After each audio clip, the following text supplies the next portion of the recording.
komunikasi lagi sama teman-teman karena saya ajak presentasi sore ini, tapi ternyata eh, lagi pada nggak bisa untuk presentasi Kak.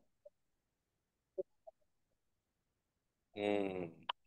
Barusan banget juga saya tadi malam sebenarnya kita prepare untuk presentasi kan, tiba-tiba sore ini cancel, minta reschedule.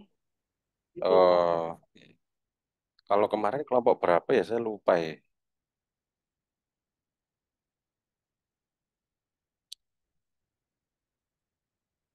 Minggu kemarin belum kan ya? Belum, Pak. Belum ada yang present, Pak. Iya, belum ya. Karena di catatan saya juga belum nih.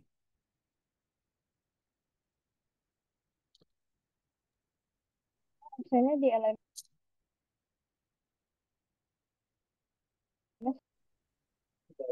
Gimana, Mbak? absennya di LMS, absennya Gimana, di LMS. gimana? Iya, iya, iya. Di LMS.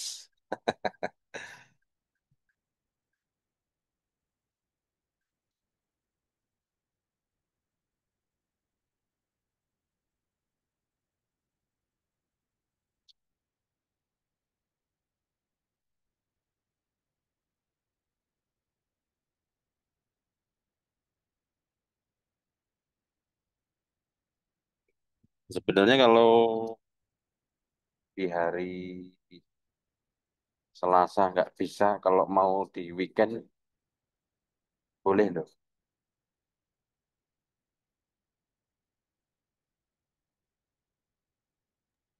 Untuk Kemarin waktunya, ya waktunya nanti kita sesuaiin bareng-bareng lah. oh, Yang baik, penting, Pak. Kayaknya sih. yang penting pastiin berlima atau yang berenam ini bisa semua. Terus nanti misalkan kalian jadwal Pak hari Sabtu misalkan jam 9 pagi bisa ndak gitu. Nek bisa ya wis kita sepakati. Kemarin yang ada kelompok yang di Technopreneur ya. Kalau ini kan security governance ya. Technopreneur juga begitu. Ada yang hari Sabtu kemarin 2 kali ya. Kelompok berapa sama kelompok berapa. Itu kakak kelas kalian sih, Technopreneur. Kalau ini security governance.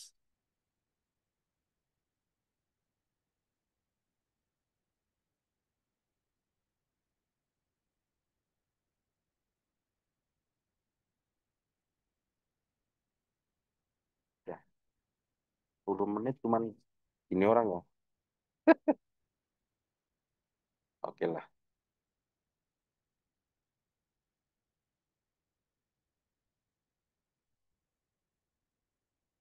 coba masuk materi ya. Mungkin sambil materi sambil di WA atau di tele teman-temannya yang satu kelompok. Siapa tahu ada yang bisa.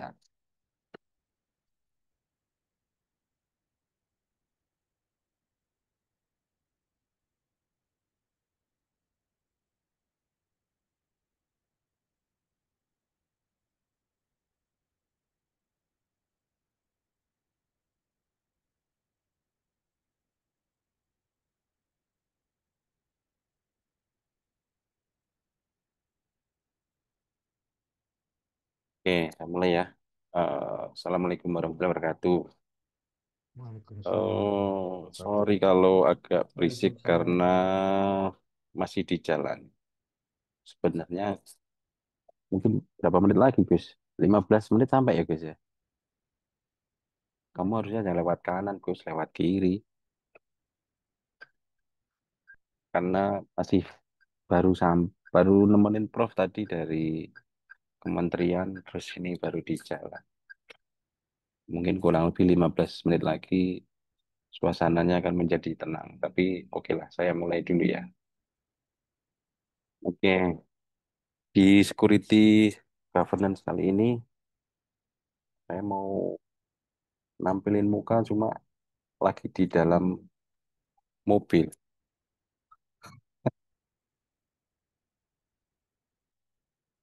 Apalah ya, saya offin dulu aja ya. Oke.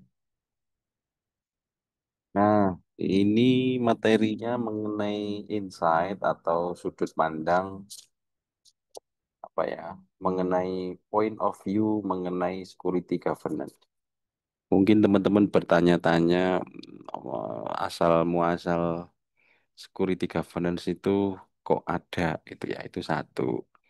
Yang kedua kalau dilihat dari runutannya gitu ya, sampai pada akhirnya cyber security itu ada, memang salah satu item yang harus ada di kurikulum, muncullah security governance. Oke, saya akan ulas sedikit ya. Nah, perlu teman-teman ketahui bahwa dunia kerja itu tidak hanya butuh skill teknis, tapi juga tata kelola, governance ya. Nah, POV-nya adalah kalau Anda semuanya paham cara mengamankan sistem, tapi tidak bisa menjelaskan kepada manajemen kenapa itu penting, ya kita akan kelah. Ya, contoh sederhananya begini, Pak, data kita jebol nih. Tiba-tiba teman-teman mengajukan firewall yang mungkin harganya 1 M gitu. Nah, kira-kira bos akan ACC nggak tuh?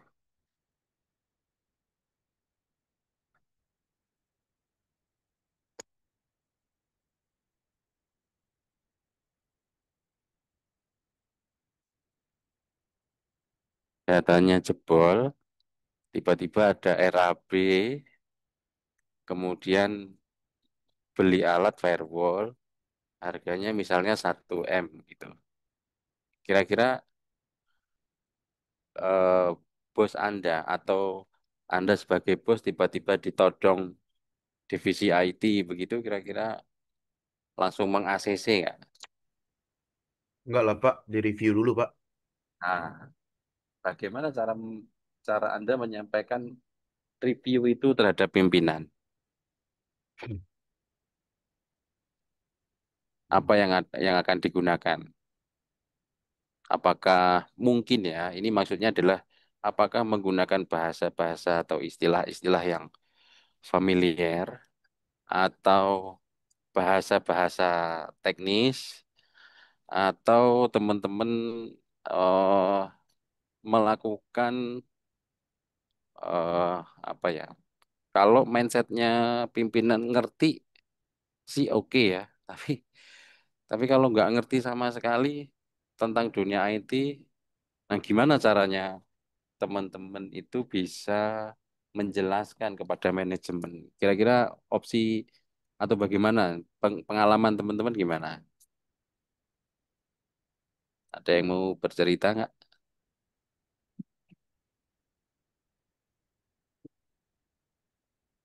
Ini kalau bos kita orang Indonesia ya, pusing lagi kalau bosnya orang luar ya.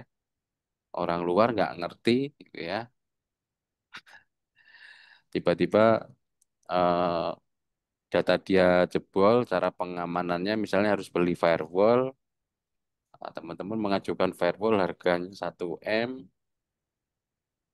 Kalau kita menjelaskan teknis bahwa ini bisa blocking ini Pak, bisa porting ini Pak. Kalau ada DDoS request atau apa bisa dinotif Pak gitu. Opo gitu. Biasanya sih harus dijelasin dari bentukan ininya Pak. Misalkan dengan tidak adanya perangkat yang akan kita ajukan pembelian itu, dampaknya ke bisnis seperti apa? Ya, Nah, salah terus satu salah satunya mungkin yang tadi data bocor ya. ya Terus apa lagi? eh dampak ke bisnis seperti apa? Kemudian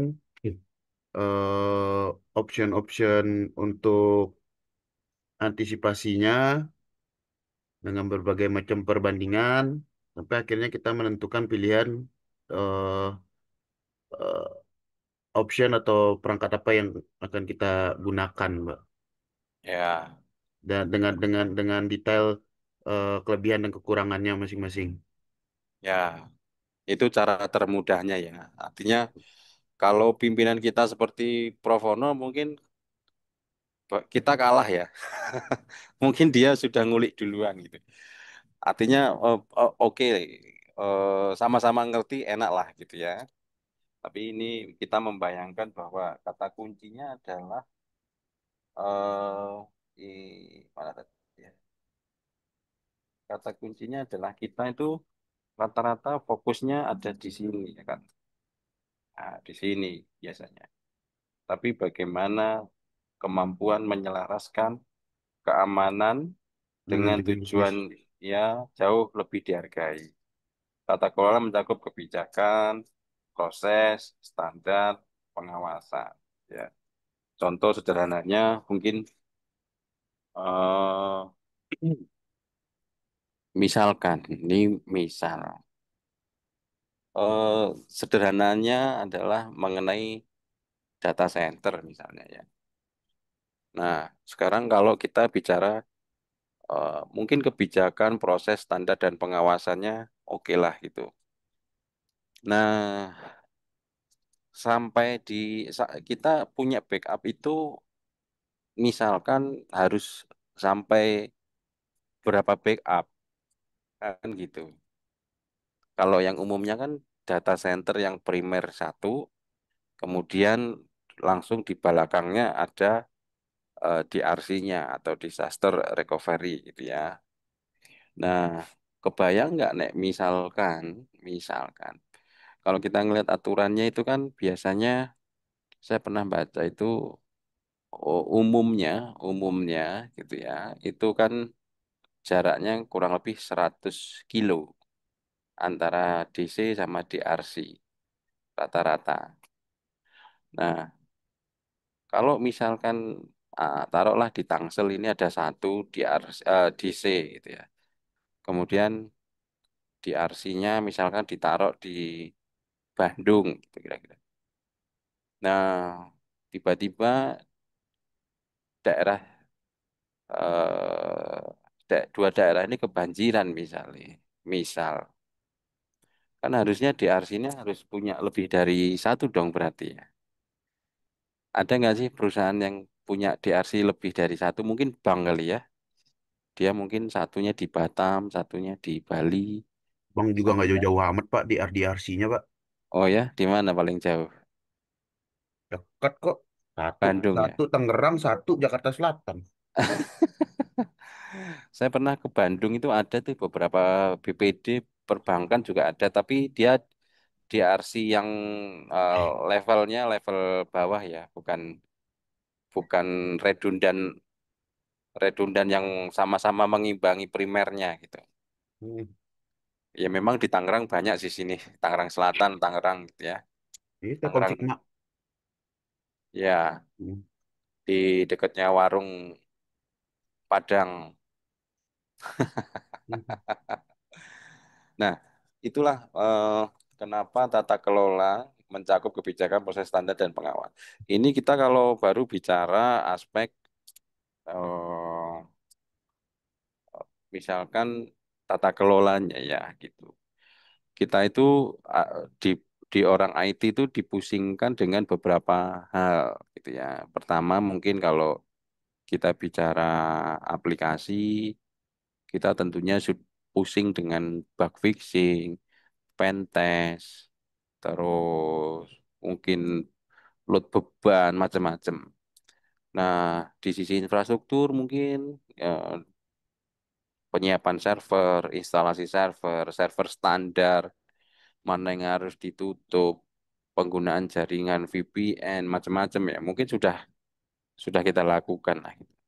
Bahkan gitu ya, kalau mungkin teman-teman mengikuti beberapa kasus-kasus yang sederhana yang di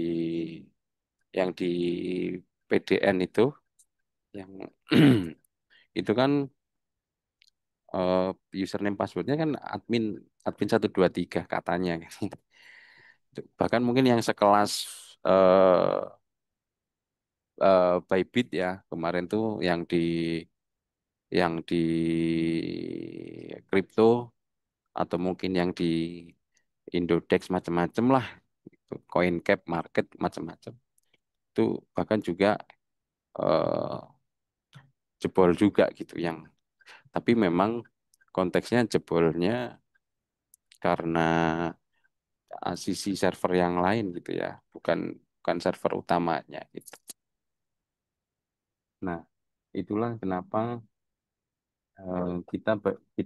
kita harus menyelaraskan ini gitu.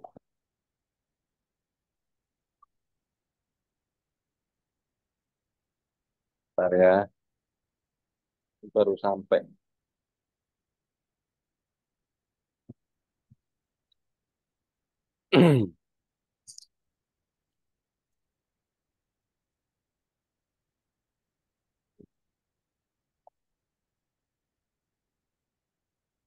Oke, terus,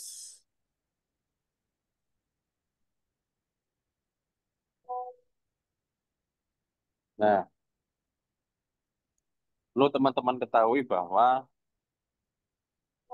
eh, keamanan itu bukan produk ya, tapi proses dan budaya. Mungkin teman-teman pernah eh, memakai antivirus Ya. apa? Smartdav. Wah, enggak Pak, kita mainnya EDR Pak, Sentinel One, Ya, ya, Kaspersky, Adtran Micro. eh, McAfee, Avast, Kaspersky, Pak. Kaspersky ya, ya itulah. Ya Pokoknya yang pokoknya itu ya. Nah artinya kan sebetulnya dia itu kan ada versioning ya. Satu versioning, yang kedua updated update terkait dengan apa? Updated terkait dengan kondisi sekarang gitu ya. Nah, bahwa membeli antivirus tidak berarti sudah aman gitu. Governance memastikan keamanan berjalan terus-menerus. Gus, nanti dikunci ya. Nah, itu. Nah, terus governance juga menjamin adanya SOP audit pelaporan insiden dan peran yang jelas. Contoh nyata, misal tadi tak sampaikan bahwa punya firewall yang mahal tapi passwordnya admin masih admin 123 misalkan. Karena tidak ada kebijakan password yang diikuti. Mungkin teman-teman yang sudah terbiasa dengan kredensial password gitu ya, yang dilakukan misalkan sebulan sekali pergantian password, ada nggak kebijakan di kantornya teman-teman? kebijakan gimana Pak? Pergantian password, kredensial password. Oh, itu masuk standar hardening biasanya Pak. Itu udah include sekali 2 bulan atau 3 bulan tuh harus diupdate Pak. Ada Nah, password expiration. nah ya itu maksudku berarti kalau sudah ada itu paling tidak memang SOP atau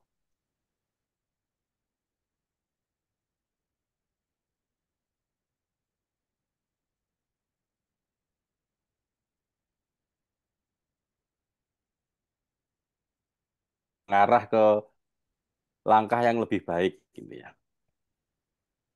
Konteksnya seperti itu.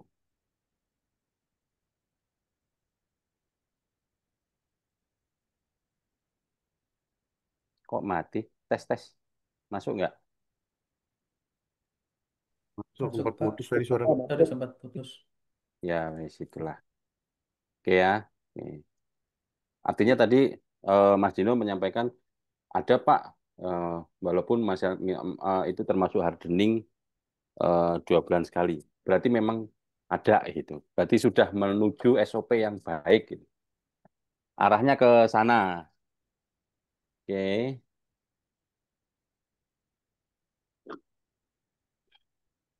saya lanjut coba. Nah, governance ini adalah jembatan antara IT dan manajemen. Kadang-kadang kita di IT ini dianak tirikan, dianak bawangkan biasanya. Tapi kalau terjadi apa-apa, IT yang disalahkan duluan. Biasanya, biasa. Makanya kalau saya pernah ngobrol sama sama Pak Gildas, Profono, kenapa ya kalau kita mau bikin sesuatu, security itu selalu dibahas di akhir. Nggak pernah jadi yang utama gitu. Ya, gitulah kira-kira lah. Kita kita ini kaum-kaum tidak diperhatikan katanya gitu. Nah, kalau IT ngomong SHA 256 ini sistem pengamanan ya. Manajemen tidak paham, tapi kalau kamu bilang ini Pak untuk mencegah kerugian finansial akibat pencurian data pelanggan, misalnya. Mereka langsung peduli gitu. Tapi kalau tadi Pak ini firewall harga 1 M, dia bisa SHA 256, ah bodoh amat. Kamu mau bilang SHA 700 juga, saya nggak ngerti kan gitu. Tapi kalau kita bilang bahwa Pak, firewall ini walaupun mahal tapi dia punya fitur gitu ya untuk mencegah A B C D E F G H itu misalnya. Oh gitu ya. Biasanya akan peduli sih itu.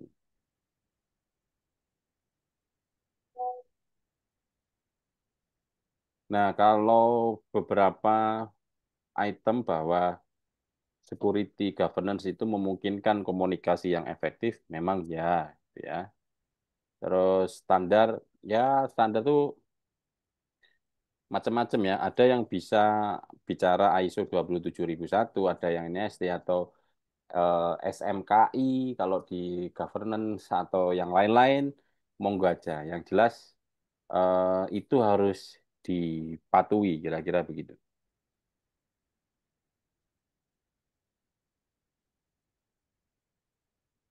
Nah, di sisi lain, ini ada legal and compliance ya. Kamu bisa kena sanksi kalau tidak tahu, misalnya.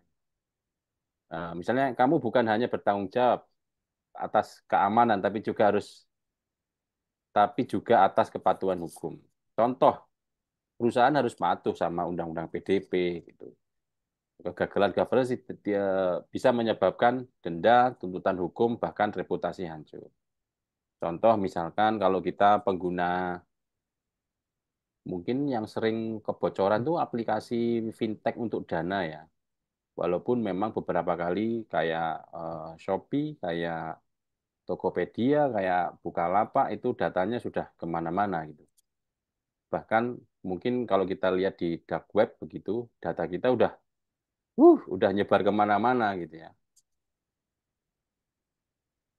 Bahkan perbankan pun, kan aku pernah cerita ya bahwa kalau marketingnya itu pindah perusahaan, biasanya mereka membawa data-data dari bank sebelumnya. Bahkan misalkan, Pak, saya dari BRI, loh, kok BRI tahu nomor saya ya, gitu. Nah, mau menawarkan kartu kredit misalnya.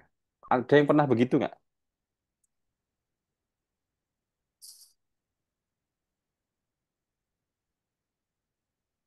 Dari perbankan-perbankan gitu.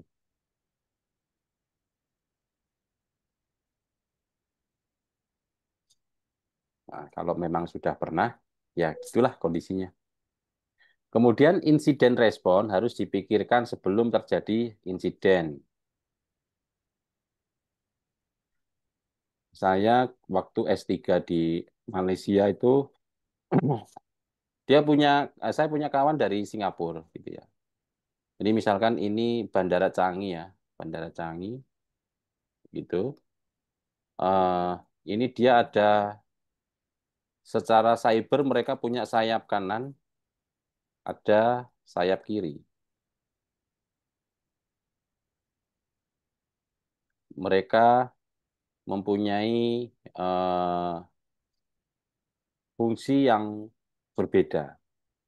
Sayap kanan tujuannya adalah betulin, bug fixing, terus update, terus temuan-temuan, macam-macam. Nah, sayap kirinya tujuannya dia attacking. Kalau di sini lebih ke defense.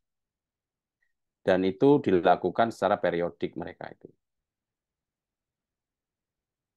Sehingga kebayang nggak kalau bandara itu mati total. Ini defense, ini attack. Attacking bisa dari dua sisi oleh tim internal sendiri sama eksternal.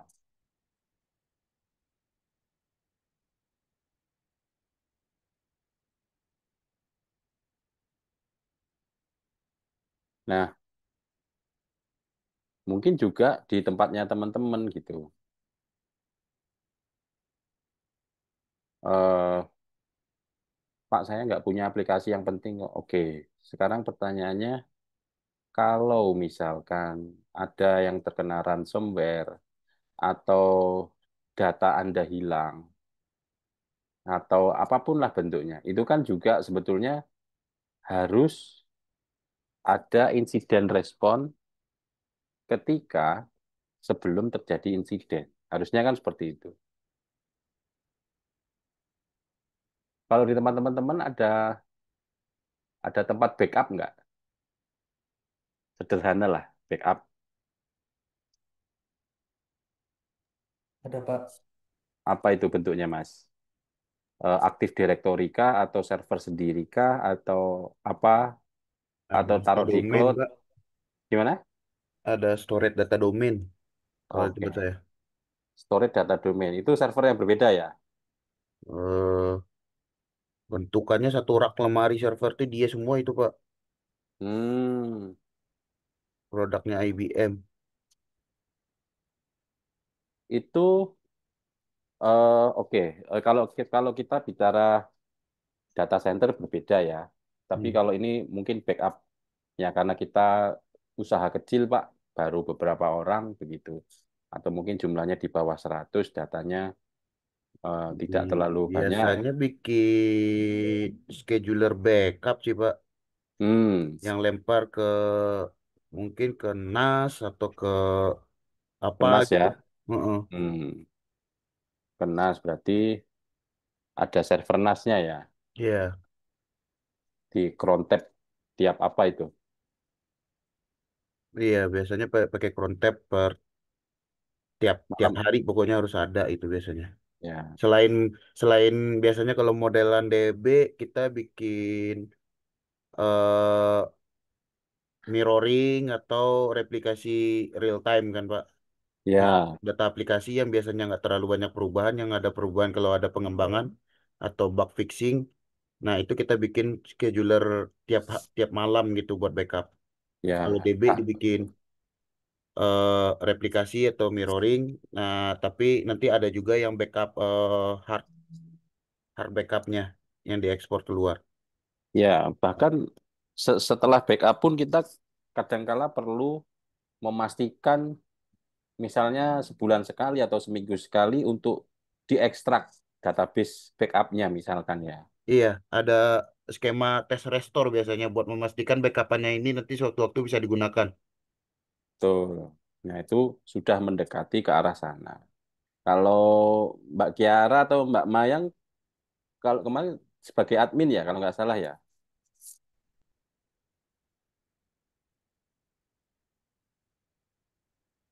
Gimana Pak? Iya, kalau di kantornya kemarin sebagai apa? Admin atau finance ya? Lupa saya. Oh, itu Mbak Mayang. Lupa saya. Antara kalau Mbak Kiara atau Mbak Mayang. Kalau Mbak Kiara di bagian apa? Saya network engineer. Oh, network ya. Mbak Mayang apa ya? Nah, biasanya yang keuangan-keuangan nih. Ya, ada perusahaan yang memang sudah terdatabase sistem keuangannya. Ada yang masih Excel, ada yang pakai Google Sheet, Google Docs gitu ya. Ya, seperti itulah.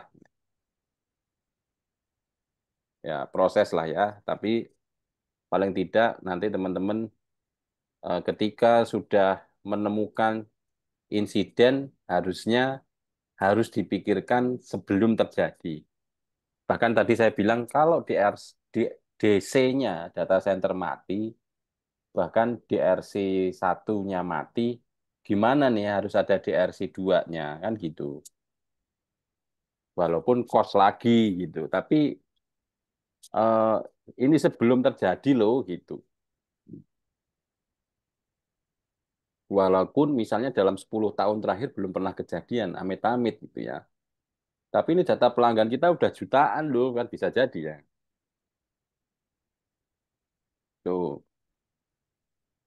apalagi rumah sakit. Aduh, nangis tuh kalau data pasien hilang. Apalagi yang ada data transaksinya. Aduh,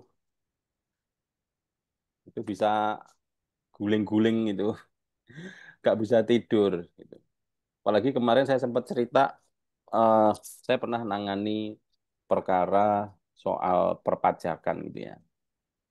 Wah, itu kita harus ngecek sana sini, data backupnya mana yang terakhir, terus lognya kita cek satu persatu. Wah, itu jelas tenan itu. Lama itu. Makanya kita eh, kalau misalkan suatu saat kerja di departemen tertentu yang hubungannya sama amit-amit ya, nantinya sama sama hukum begitu, paling enggak kita sendirilah. Kalau memang pimpinannya nggak respon, kita sendirilah gimana caranya someday kita nggak ditekuk ya istilahnya. Apa bahasa Indonesia ditekuk itu? Nggak dimatikan sama eh, pimpinannya lah gitu. Nah, kira-kira begitu. Nah, government mencakup semuanya. Oke, karir sekarang. Nah, kalau di karir sebetulnya teman-teman bisa apa namanya? eh apa jenenge di sisi di sisi security governance itu ya memang tidak semua orang harus jadi hacker ya, tapi semua organisasi butuh bisa menyusun kebijakan kalau terjadi sesuatu lah kira-kira begitu. Hmm. Nah, tapi memang kita biasanya sih menyelam dunia hitam dulu ya, biasanya ya. Contoh misalkan, bagaimana kita mau mengamankan sebuah sistem kalau kita sendiri nggak paham sistem? Bagaimana kita mau mengamankan server kalau kita nggak paham mengenai server? Bagaimana kita mau mengamankan jaringan kalau kita nggak tahu jaringan? Nah, jadi memang posisi seperti security governance atau information security officer, governance risk and compliance, data protection officer, apapun namanya lah kira-kira begitu. Intinya sebelum proses ke sana kita harus bisa yang namanya menyusun kebijakan keamanan. Nah, tujuan dari PPT yang teman-teman buat, terus framework yang digunakan, item-itemnya, itu kan sebetulnya tujuannya adalah sebelum semuanya kejadian gitu. Kalau mungkin sudah ada tempatnya Mas Dino tadi gitu, maka dilengkapi gitu. Kalau sudah lengkap, oke, sekarang pengawasannya bagaimana? Apakah memang kredensial itu terus berlanjut per 2 bulan sekali begitu? Terus kemudian tadi data backupnya pernah dilakukan misalnya untuk diekstrak, oke, seminggu sekali. Nah, dan itu rutin gitu. Nah, kadang-kadang eh apa ya? Mungkin secara secara ABC-nya sudah semua, Pak. Semua dokumen lengkap, eh pengawasannya lengkap dan sebagainya. Pertanyaan sederhananya adalah apakah semua SDM itu aware terhadap aspek keamanan misalnya. Misal, mungkin teman-teman pernah dengar kisah mungkin dulu ada undangan PDF yang ternyata itu isinya hijack untuk ke HP ya, undangan, paket, link-link, sekarang musimnya fake BTS, email palsu, macam-macam lah. Nah, sehingga mungkin keamanan yang menurut kita aman juga belum aman-aman 100% begitu. Kira-kira begitu ya. Jadi harapannya eh, mahasiswa mampu mengkombinasi antara pemahaman teknis dan manajerial, insya Allah akan unggul lah gitu. Jadi tidak salah untuk memikirkan hal-hal yang sebetulnya juga non teknis. Mungkin teman-teman paham routing, DNS, BGP, NATing, terus apa lagi? DHCP, eh, mungkin monitoring macam-macam gitu.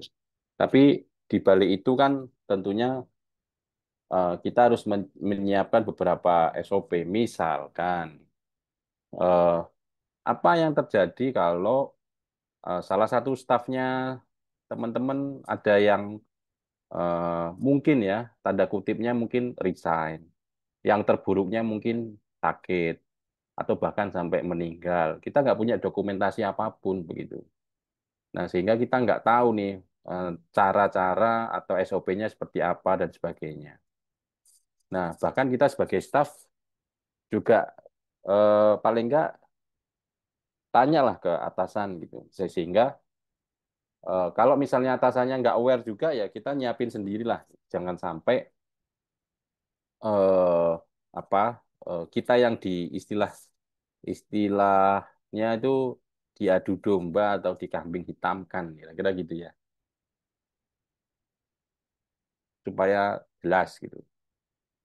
Nah, di konteks yang lain gitu ya, tantangan masa depan atau ya ini sudah mulai ya. Tentunya teman-teman nggak asing lagi sama AI, mungkin cloud juga ya, IoT membawa peluang tapi juga membawa resiko gitu. Nah, bagaimana eh,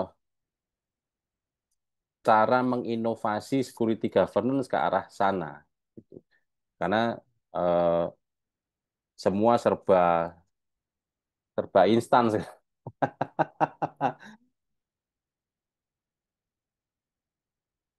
Bahkan mungkin teman-teman apa ya eh, kalau ngelihat undang-undang PDP juga belum belum tahu itu sebenarnya udah sah atau belum juga nggak tahu.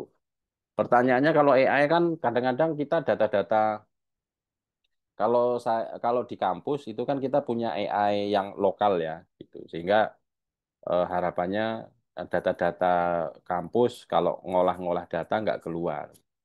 Begitu juga mungkin teman-teman di internal gitu. Cobalah bikin AI lokal, install Olama di dalamnya, install modelnya, diisi knowledge-nya, sehingga data-datanya itu kalau mau pakai AI ya ngolahnya di situ. Beda halnya kalau kita cuma minta pendapat gitu. Kalau minta pendapat sih oke lah gitu. Tapi kalau misalnya data keuangan diupload, coba dibikinkan forecasting untuk 5 tahun ke depan. Wah, wis datamu udah kebaca kemana-mana itu. Nah, bagaimana proses penanganan security governance ini juga perlu gitu.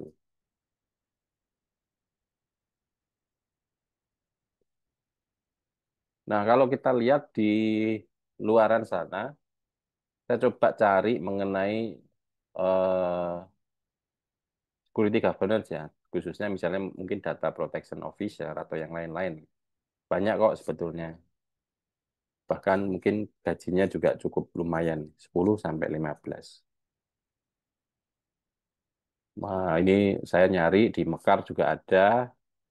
Bahkan ini kalau saya cari di Indeed, kurang lebihnya yang relevan itu sekitar 700 job lah.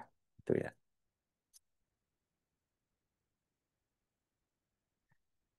Banyak aslinya. Bahkan ini di iJobstreet 17 hari yang lalu, ini akan segera berakhir 28 hari yang lalu, Information Security Department Head, dan lain-lain lah. Cyber Security Officer, ya kurang lebihnya mirip-mirip lah gitu.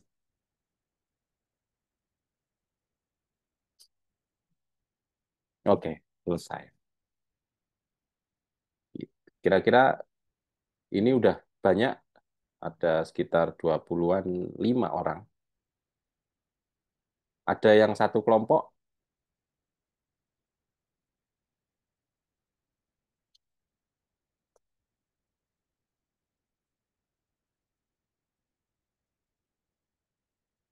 lupa kelompoknya yang mana.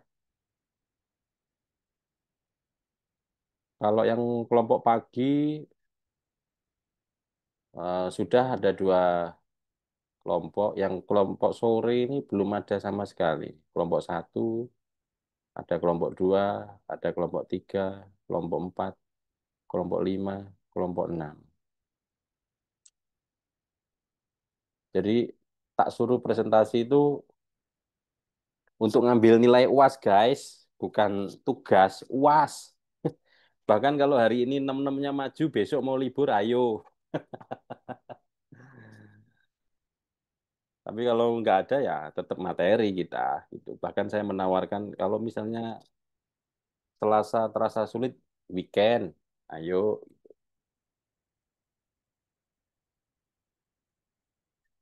Karena kita kalau kerja itu pasti dalam tim ya. Jangan sampai kerja individu. Repot nanti kerja individu. Ada yang satu kelompok yang ready.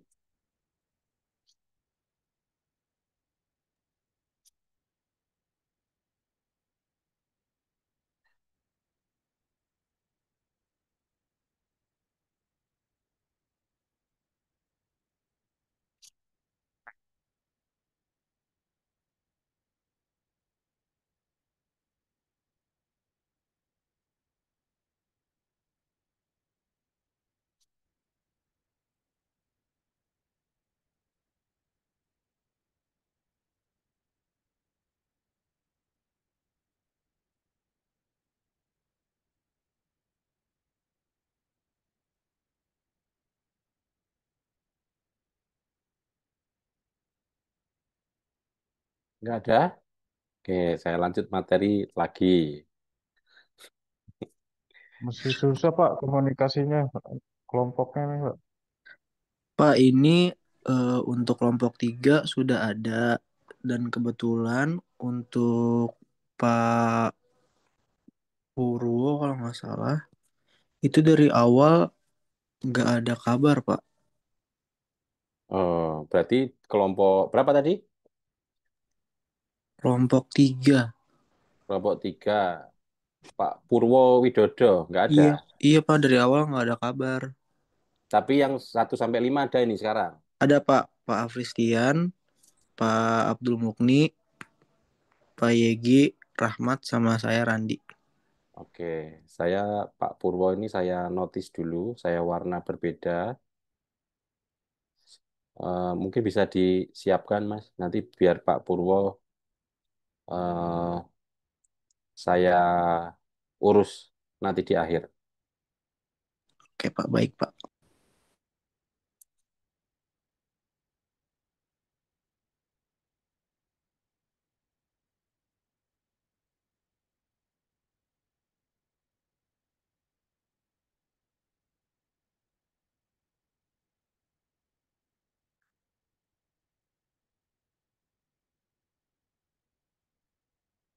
Berarti ini ya, Purwo Widodo ini ya. Berarti I- yang ada ini iya Pak, i- ya 1 sampai 5 ada ya ini iya ya. 5 orang. Oke, let's go.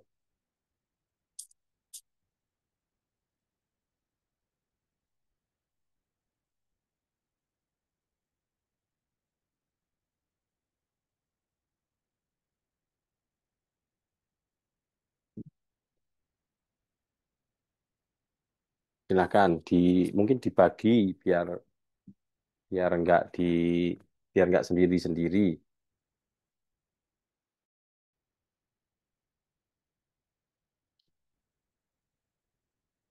Ini bisa mulai aja, Pak. Langsung. Langsung gas. Oke. Tapi ini berapa menit ya? Atau habis maghrib? Maghrib dulu, Bebas, Pak. Pak. Habis Dulu ya. maghrib Adem aja, sih, Pak. Pak. Ya, oke. Kita break 18.20 kita masuk ya. Oke. Oke, Pak. Sip.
Monggo, langsung dimulai nggak apa-apa.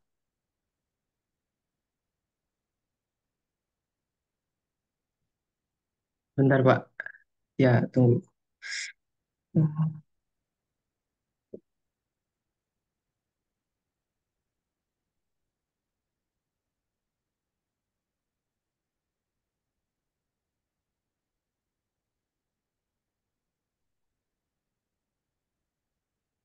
Oke, saya mulai, Pak. Monggo, monggo.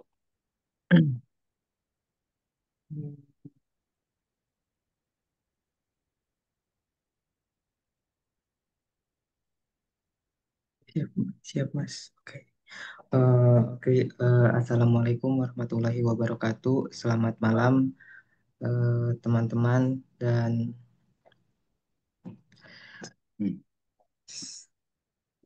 baik, sebelum memulai presentasi, perkenalkan kami dari kelompok 3.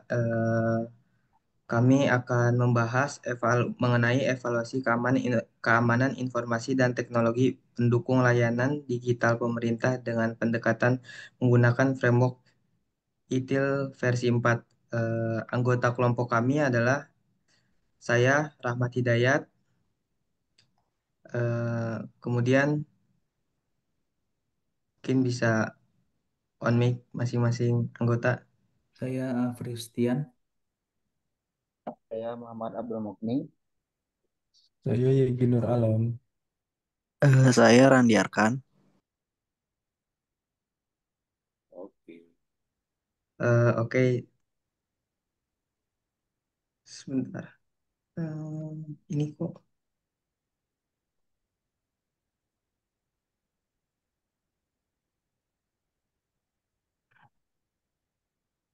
Oke, latar belakang kami untuk membahas evaluasi keamanan informasi teknologi pendukung layanan digital pemerintahan.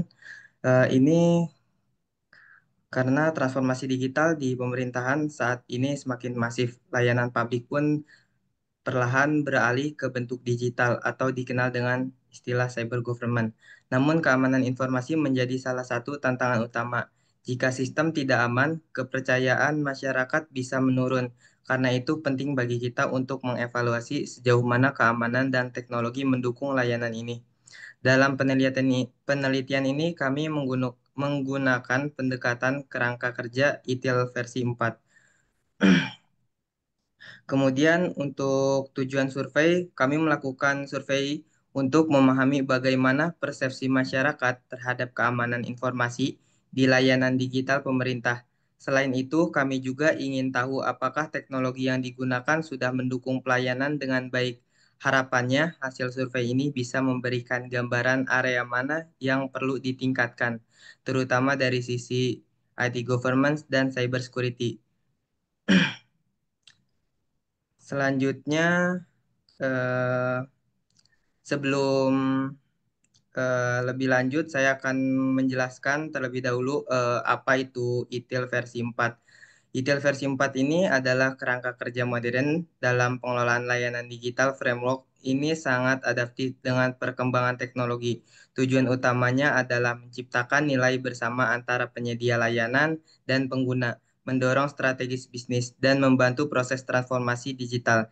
Dalam konteks kami, ITIL versi 4 menjadi dasar untuk menilai keamanan dan teknologi pendukung yang digunakan pemerintah. Kemudian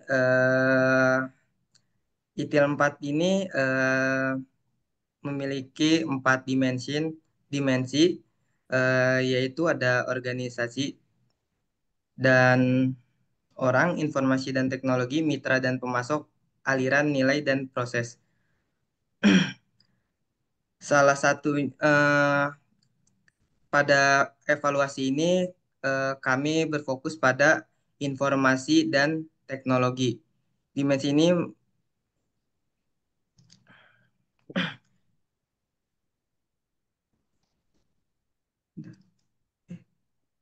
bentar. Wih, Tuh, kok metu? halo, cek cek. Ya, PowerPoint-nya tadi keluar.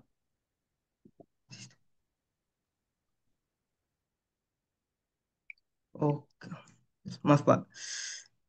Terkendala sinyal Pak dari saya. Nah, organisasi dan orang ini berfokus pada struktur organisasi, keterampilan dan kompetensi, budaya kerja, dan kepemimpinan.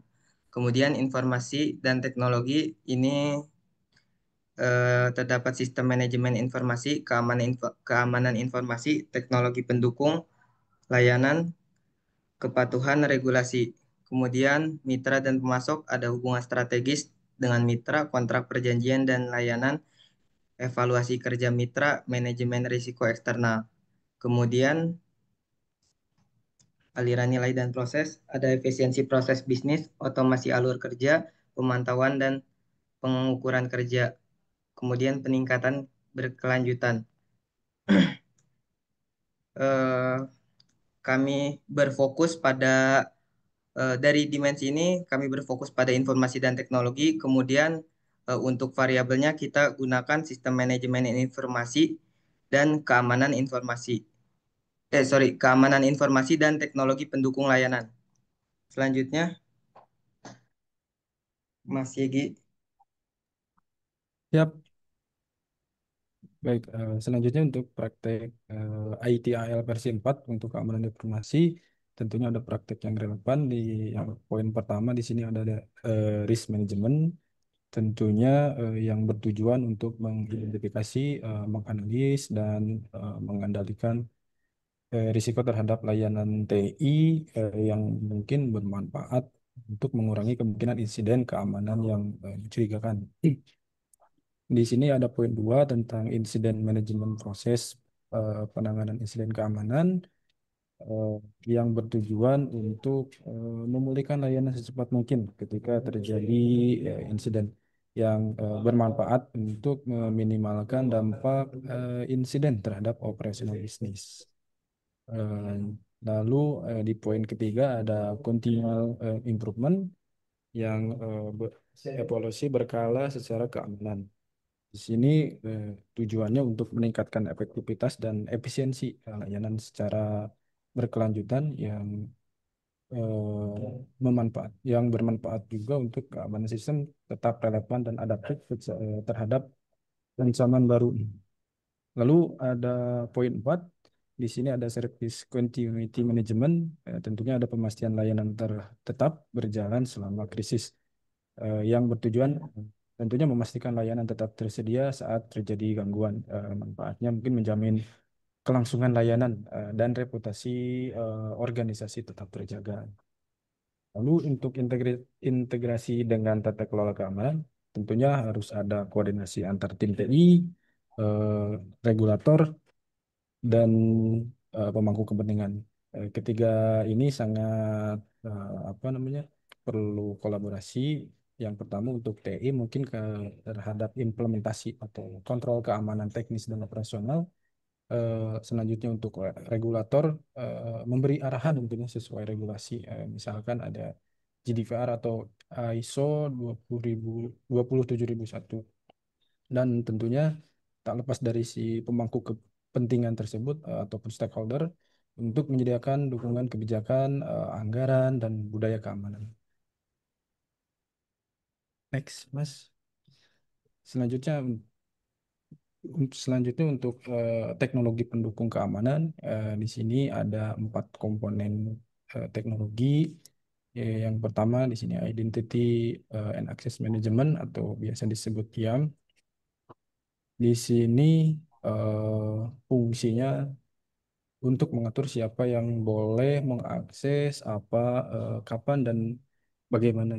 Eh, yang bermanfaat mencegah akses tidak sah atau apa namanya yang tidak berkepentingan atau dengan yang dan bisa menghasilkan kebocoran data. Untuk poin duanya di sini ada enkripsi data dan secure communication. Secara fungsi si enkripsi data sendiri untuk melindungi di saat data disimpan dan data saat dikirim. Manfaatnya sendiri agar terjaga kerahasiaan dan integrasi data.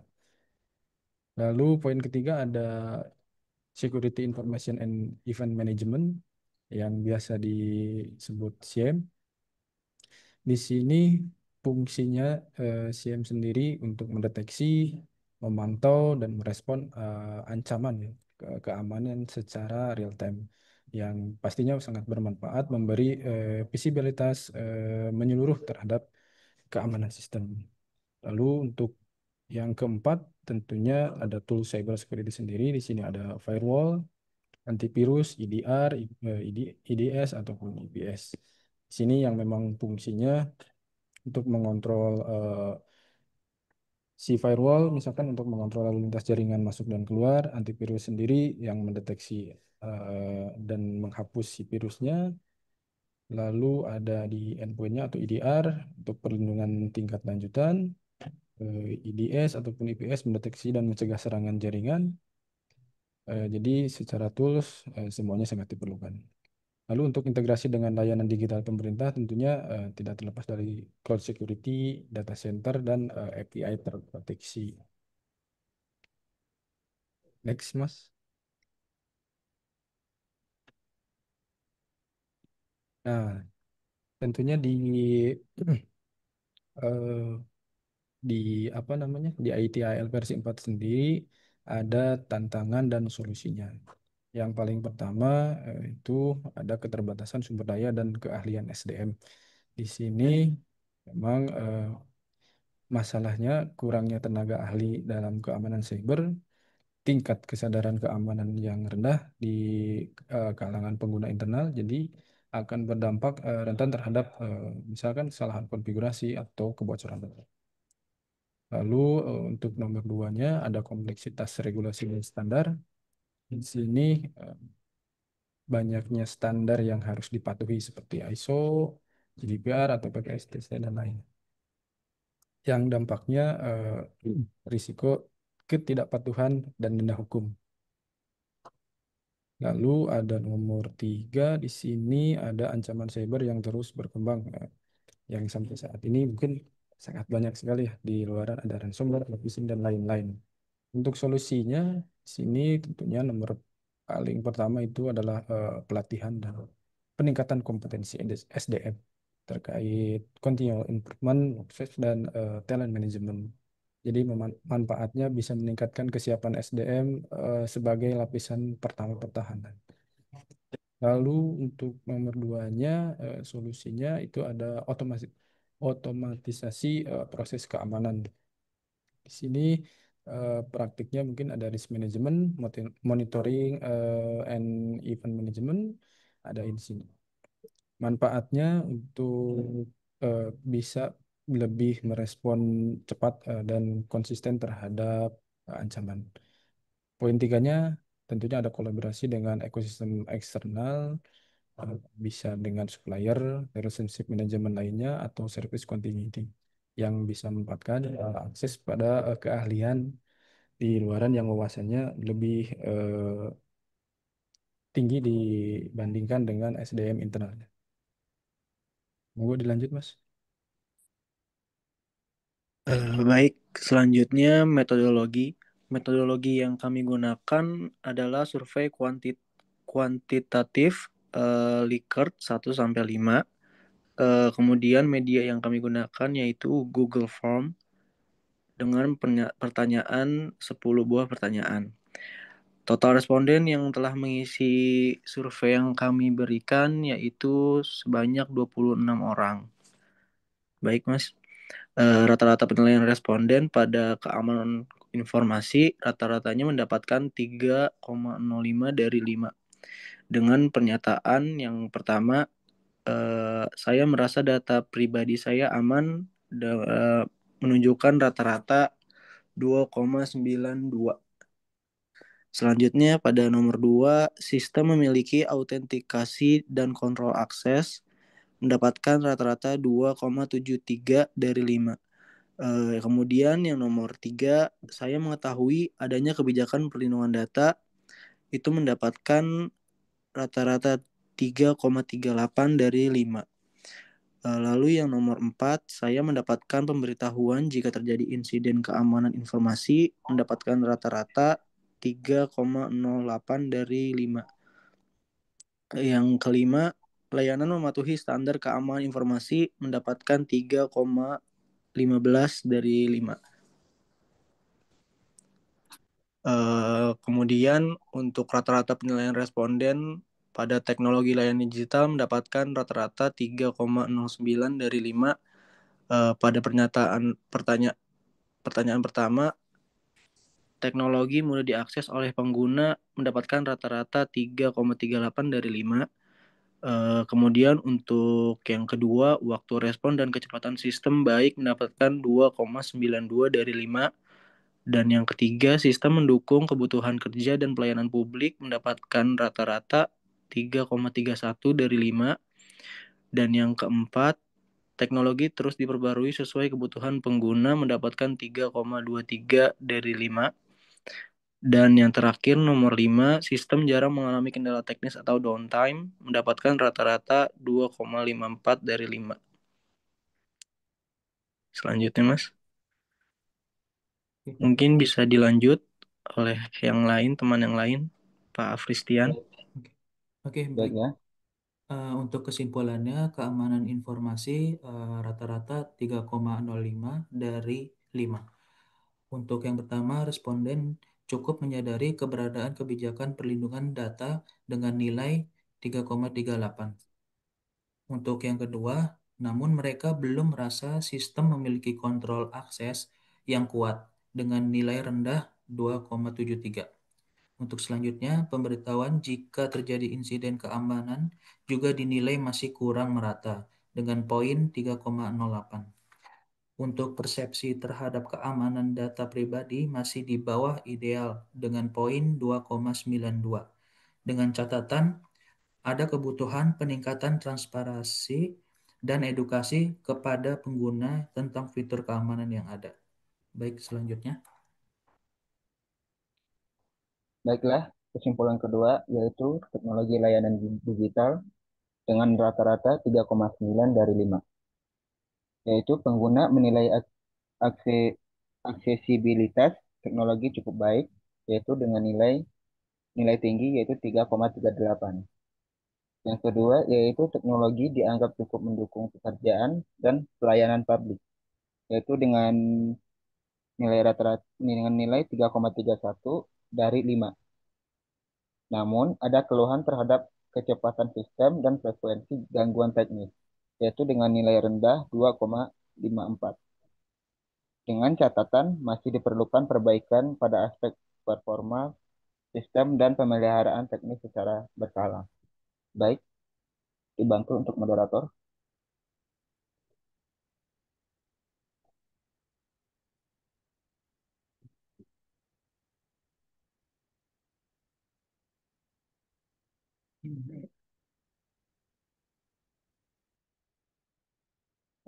Oke,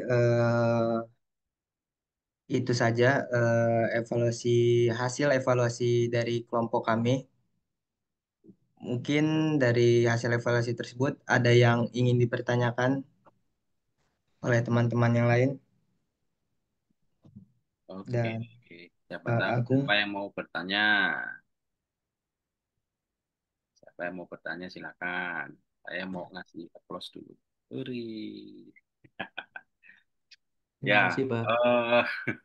tanpa disadari sebetulnya teman-teman ini apa ya sudah menciptakan eh, satu lompatan dalam teori penggunaan framework ITAL versi 4, entah itu konsepnya di pemerintahan, entah nanti konsepnya mau eh, diperkecil ke sebuah perusahaan, dan yang paling penting juga adalah ini bisa apa namanya eh, sebagai landasan teman-teman nanti someday bisa untuk tugas akhir sebetulnya menilai atau menganalisis resiko terkait dengan misalkan penilaian penilaian tingkat resiko misalkan mungkin di sebuah perusahaan atau mungkin di sistem-sistem yang sudah ada.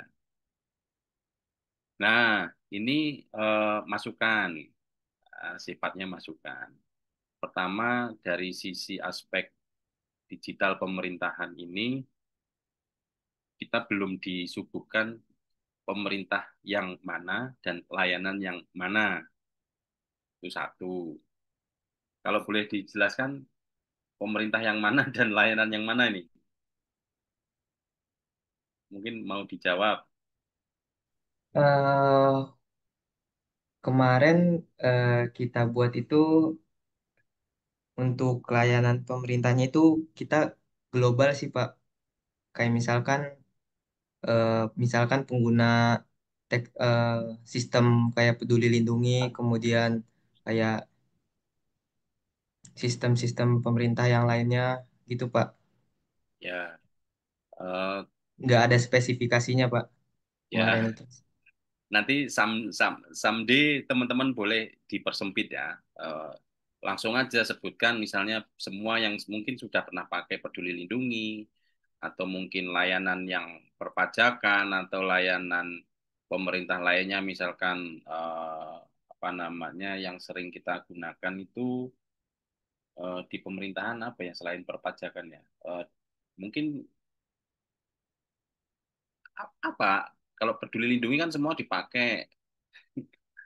Eh, Mungkin kalau sifatnya dia langsung ke internal, misalnya di stakeholder di dalamnya, eh, misalnya mau dipersempit ke sekolah atau di kampus, dipersempit lagi ke sistem atau ke server tertentu, boleh itu, Mas. Nah, itu akan lebih apa ya, eh, lebih mempermudah lah kira-kira eh, dalam mengatur strategi nanti di akhir gitu ya. Maksudnya di akhir itu pengambilan kesimpulan supaya nggak kemana-mana. Pertanyaan kedua, kenapa ngambilnya framework ITAL versi 4?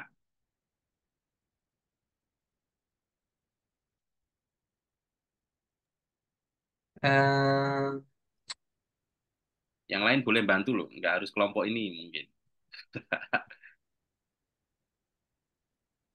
Silakan. Kemarin itu Nah, saya kami cari itu eh, yang berdasarkan eh, keamanan kan Pak, yang sesuai dengan mapel security government ini. Mat- ya, Jadi eh, saya tertarik nih ngelihat ITL ini. ya. Jadi saya Eh, pakai. Mungkin nanti kalau konsepnya mungkin nanti ya, ini nanti nih ada keinginan misalnya bikin jurnal, bikin tugas akhir atau tugas-tugas yang lain, atau nanti buat di usahanya atau mungkin buat pimpinannya, pastikan mungkin teman-teman bikin tabel lah ya. Pemilihan terhadap kenapa saya memilih atau menyarankan framework ITIL versi 4 dibandingkan dengan mungkin ya di luaran sana ada framework A, ada framework B, framework C, eh, dan framework-framework lainnya. Itu saran saya mungkin ada tabelnya ya. Gitu. Meskipun di sini kita menjelaskan bahwa di situ IT versi 4 itu apa sih, terus dimensinya apa aja, gitu. Prakteknya seperti apa, gitu. Nah, terus bagaimana dia hmm, eh, apa namanya eh, menilai dari pendukung keamanan tersebut. Nah, itu. Kalau untuk metodologi, oke, saya eh, tidak ada masukan. Terus kemudian ini, Mas, ketika itu kan ada rata-rata penilaian responden ya di halaman. Nah ini sebelumnya ini ada metodologi ya. Nah, survei kuantitatif. Nah, di dalamnya metode ini mungkin nanti ada apa eh, cara menghitungnya sehingga teman-teman dapat angka 3, coba di next dulu. 3,05 dari 5. Nah, konteksnya kemudian nanti di akhir itu ada kesimpulan ya bahwa rata-rata mempunyai nilai ini dari ini. Berarti baik enggak? Teman-teman ngomong misalnya baik. Nah, ini menurut siapa baiknya? Jadi ada satu teori pendekatan menurut siapanya, terus penulisnya siapa. Nah, berikut juga dengan eh, karena ini cara menghitungnya kan tentunya ada teorinya. Nah, yang pertanyaan-pertanyaan ini ke depan kalau misalnya ini nanti jadi eh, tugas akhir atau apapun bentuknya, pastikan saya merasa data pribadi saya ini aman, misalnya begitu. Nah, ini pertanyaan dari siapa sih? Apakah bikin sendiri atau dari referensi? Coba bikin pertanyaan itu dari mana kemarin?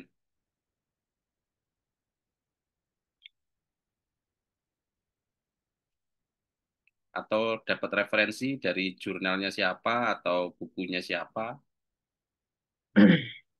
Eh, Kemarin itu untuk cari referensi pertanyaannya itu eh,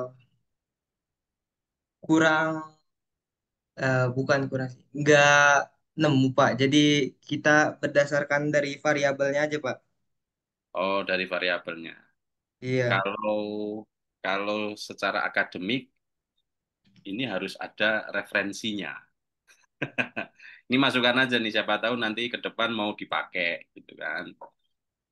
Karena kalau teman-teman nanti pun jadi konsultan gitu atau secara akademis itu bisa mempertahankan pernyataan atau pertanyaan ini gitu. Mudeng ya maksud saya ya.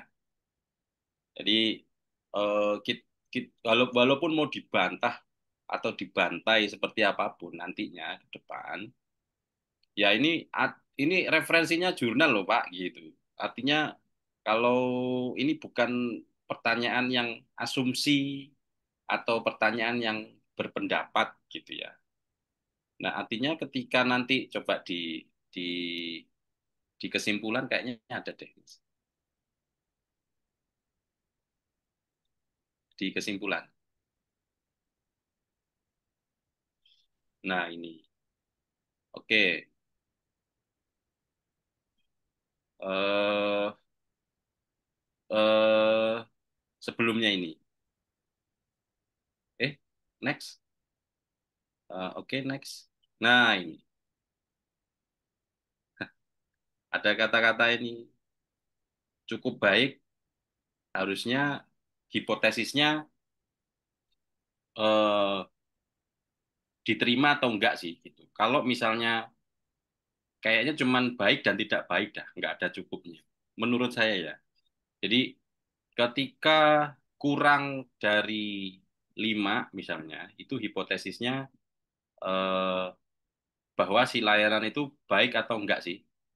Kalau memang 3,05 ini dianggap, 3,09 ini dirasa kurang baik ya berarti aksesibilitas teknologi eh, kurang baik atau tidak memadai karena nilainya sekian. Nah, kemudian teknologi dianggap cukup. Nah, cukup ini ambigu nih. Langsung aja bilang tidak cukup gitu. Misalkan nilainya di bawah apa namanya? Di bawah 3, di bawah 5 gitu ya. Misalnya. Tapi kalau misalnya eh, ini dianggap baik, ya bilang aja baik gitu. Jadi kalau konsep di kesimpulan tuh kalau kalau nggak nol ya satu, kalau nggak A ya B gitu. Jangan di tengah-tengah. Kalau menaruh kesimpulan ya, jadi hindari kata-kata cukup baik, cukup, nah, gitu. Nah, kemudian namun ada keluhan kecepatan sistem dan frekuensi gangguan teknik, misalnya 2,54. Ini dari berapa? Makanya ketika menentukan nilai 5 atau mungkin eh, keluhan terhadap kecepatan dengan frekuensi 2,54 nih nilainya apa? Buruk, baik, atau eh, apa namanya? Kalau buruk, baik, kurang atau cukup? Cukup jangan lah. Kurang atau lebih atau apa bahasanya? Pokoknya kalau nggak nol satu lah, kira-kira begitu. Nah, sehingga nanti teman-teman memastikan bahwa catatannya masih diperlukan perbaikan ABC-nya gitu ya. Nah, nanti disebutkan rekomendasi satu harus diapain, rekomendasi dua harus diapain, dan seterusnya. Itu masukan saya. Terus, ya cukup itu masukan saya. Mudah-mudahan kegambar ya. Yang lain mungkin ada? Nek saya cukup sih. Bagus nih, Mas. Tinggal dipersempit ini layanan digitalnya, misalnya Peduli Lindungi, langsung ke itemnya gitu. Terus kalau memang dia bukan sistem, tapi mungkin apa ya, mengenai sesuatu hal yang harus diperiksa. Jadi intinya adalah pendekatan mungkin SOP atau kebijakan atau audit menempatkan teman-teman sebagai user, sebagai konsultan, sebagai yang membuat harapannya ketika diajukan ataupun diuji ataupun nanti someday teman-teman mau pakai untuk kegiatan apapun, yang penting kita selaku akademisi harus eh, punya standar bahasanya, standar ilmiah ya. Gitu. Keren nih. Thank you untuk kelompok berapa tiga ini ya. Kelompok Jos, 3, Pak. mantap. Ya, nanti Pak Purwowidodo tak japri nih. Oke, saya kira cukup Mas. Thank you untuk kelompok tiga. Oke, terima Terima kasih, kasih, Pak. Pak. Ye, sama-sama. Apakah ada pertanyaan atau masukan lain dari teman-teman? Kalau tidak ada, presentasi dari kelompok 3 saya cukupkan. Terima kasih semuanya. Selamat malam. Malam Mas, makasih. Selamat malam, Di Mas. Jadi ini mungkin framework ITIL versi 4 ini mungkin akan membuat kesimpulannya akan berbeda walaupun sama-sama ya, karena memang mungkin secara subjek, secara objek, secara jumlah respondennya berbeda. Ini perlu diketahui. Jadi apa namanya, misalnya terkait dengan ini tadi layanan pemerintah ya. Kalau saya mengasumsikan misalkan layanan di sebuah rumah sakit, respondennya adalah mungkin bukan dosen, perawat, dokter atau mungkin pasien. Jenis pertanyaannya juga mungkin diambil dari referensi, mungkin sama-sama IT versi 4 mungkin jawabannya akan berbeda. Gitu. Kalau tadi di Peduli Lindungi misalnya sebagai contoh, mungkin ditolak begitu ya hasilnya karena ada referensi yang menyatakan kalau nilainya di bawah 5 misalnya itu berarti ditolak, kalau di atas 5 berarti disetujui, atau 0 atau 1 gitu, istilahnya begitu. Nah, kalau di sistem tertentu misalnya, oh ternyata sistemnya bagus misalnya, ya bisa jadi. Bahkan mungkin sama-sama sistem rumah sakit, tapi yang satu RSCM, yang satu rumah sakit Pertamina misalnya, mungkin akan berbeda. Misalnya untuk perbankan, misalnya mobile bankingnya Livin sama Brimo, beda-beda itu hasilnya nanti. Itu boleh. Jadi ini memang cukup luas. Nah, yang terakhir pastikan yang belum kelompoknya, saya membuka diri. Kalau memang Selasa dirasa rumit, saya menerima kalau weekend. Yang penting targetnya adalah sebelum pertemuan ke 15 ini harus clear, harus selesai. Gitu. Kalau misalkan ada satu yang tidak peduli sehingga menghambat, ya udah. Kalau tadi disampaikan kelompok 3 misalnya Pak Purwo begitu tidak hadir, ya wis kita tetap jalan seperti biasa, dan mungkin nanti saya akan japri untuk yang bersangkutan mempresentkan mungkin yang lain gitu, atau nanti saya kasih tugas yang lain. Nah, sehingga mungkin nilainya juga akan berbeda dengan teman-teman yang akan present. Jadi pastiin teman-teman kalau misalnya nanti sampai akhirnya misalnya yang berlima yang siap dari kemarin 4, atau mungkin yang siap 3, ya 2 tinggal aja. Gitu. Tapi make sure ya bahwa bukan keegoisan, karena kita tim ya. Kalau misalkan di chatting masa iya seminggu nggak dijawab ya, kecuali nomornya salah, ya sampaikan aja screenshotnya ke saya, Pak ini udah saya japri tapi nggak jawab-jawab ya, nggak respon-respon.